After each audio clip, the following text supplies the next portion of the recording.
we have to make our judges accountable. There are different opinions in different countries, different governments. Some places they can be removed, like communist countries where we are trying that there should be rule of law. Our delegations visited those countries.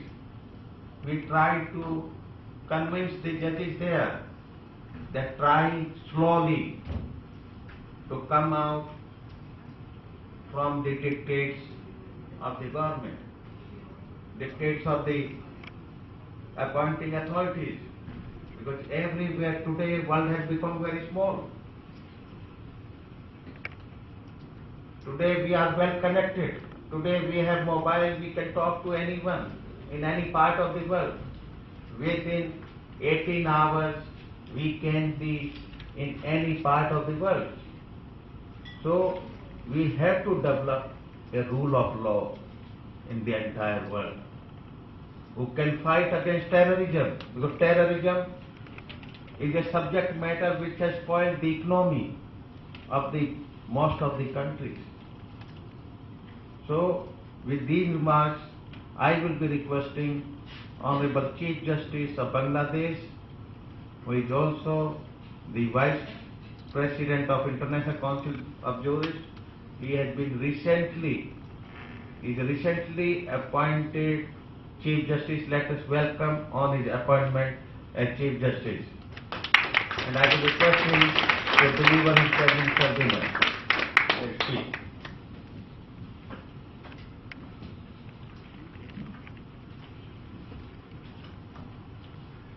Yes. Respected Chairman of this August conference,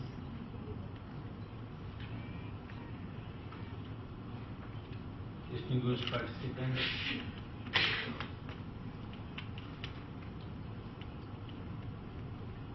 my lords, ladies and gentlemen,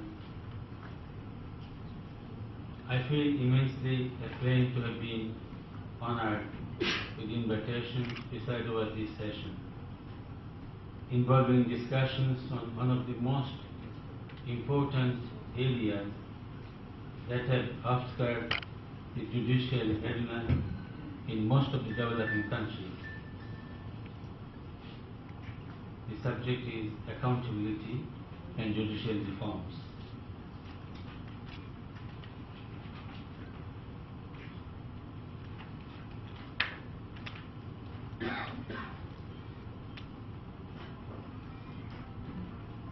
The primary duty of judiciary to uphold the rule of law is well understood. So is the precondition for the ability to do it, namely the independence of each judge. The vital importance of this independence follows from the judiciary's core responsibility. The rule of law must be distinguished from the rule of judges. The judges are not free to do what they wish. They are subject to the laws as enacted by the Parliament. It is well understood by judges that matters such as formulation of policy at national and local level and the regulation of the economy are for the government, not judges. The independence of the judiciary is that, according to an eminent jurist, not a privilege of the judges themselves. It is for the public in a democratic state. It is necessary to ensure that people are to live securely, that their liberty is safeguarded and only interfered with when the law permits it.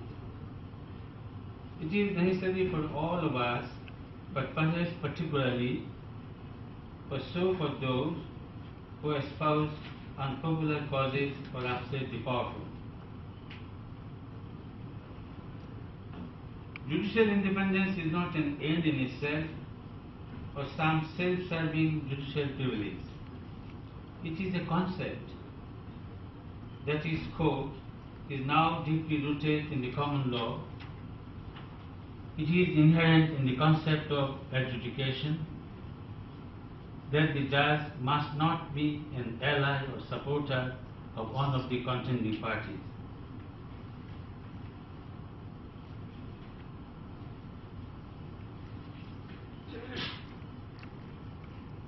The underlying principle of democracy that power should not go uncontrolled is furthered by an accountable, independent judiciary. Untimely, no one can accountable with this. The need for public confidence in the independence and impartiality of the courts dictates the form that judicial accountability takes. This is the essential link between judicial independence and judicial accountability. Any system of accountability for judges must take judicial independence as a necessary condition. I must emphasize this. While judicial reform can be achieved through improvisation, endurance and perseverance, addressing the question of judicial accountability is by no means easy, as it invites sensitive issues. It is generally recognized perception that accountability must not be at the cost of judicial independence. Even the most ardent advocate of judicial accountability would not contemplate a situation where accountability would lead judicial independence to be compromised.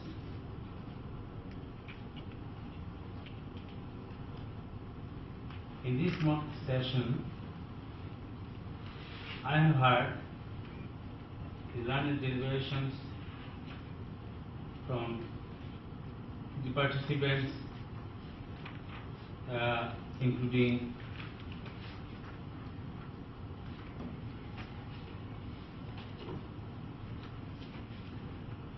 Sir Desmond D. Silva, QC, Sir Alan Green, QC, Professor Said Ali, Mr. Anisur Rahman, Barrister, and also the former Chief Justice of Maldives. As I gathered from the deliberation of Professor Said Ali, a professor from one of the Indian National Law University, he has spoken much about the accountability of the judiciary,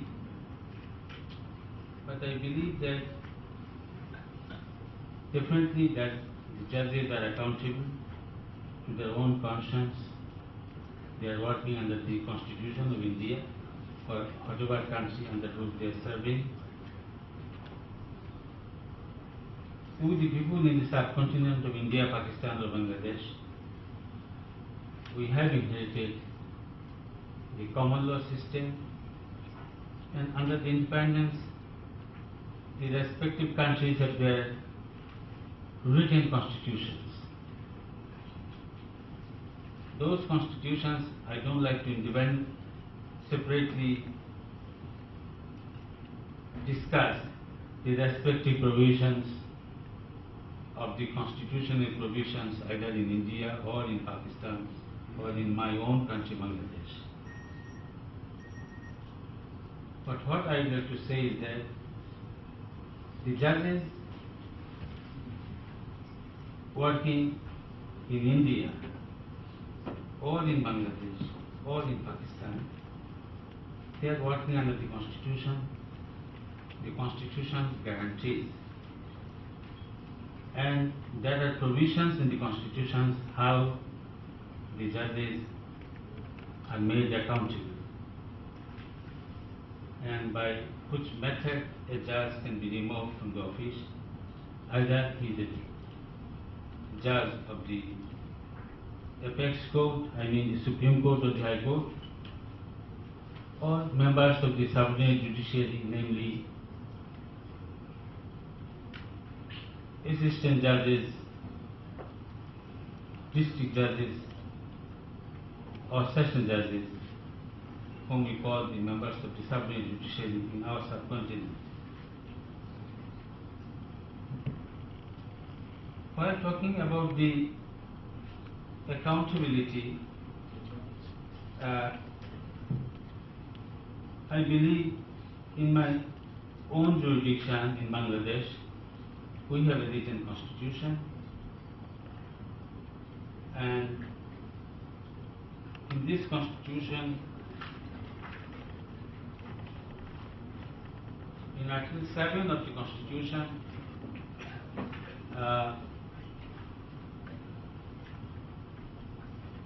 provides the supremacy of the constitution. 7 provides that all powers of the republic belong to the people, and the exercise on behalf of the people shall be effected only under and by the authority of this constitution. So whoever, and in other provisions in Article 21, country and 2 senior most judges of the Supreme Court, Appellate Division. In some other countries, you may have a system of impeachment, but I believe this system works better than the other system according to my own understanding,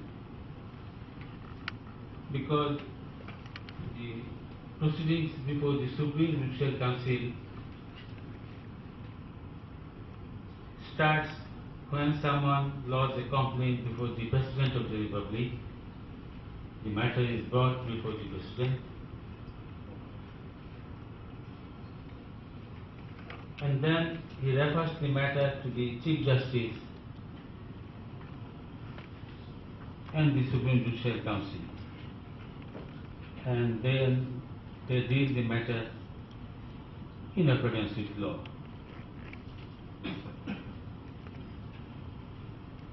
As regards the members of the subordinate judiciary, I believe the same or similar laws are available in the subcontinent, both in India and Pakistan. Because according to our constitution, there is an express provision in the written constitution. You see, the High Court Division has supervisory power over the subordinate courts.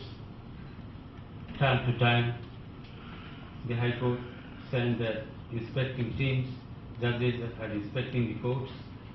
If there is any allegation against any particular judge or any officials, this matter is properly taken up by the concerned authority, and we don't find any difficulty.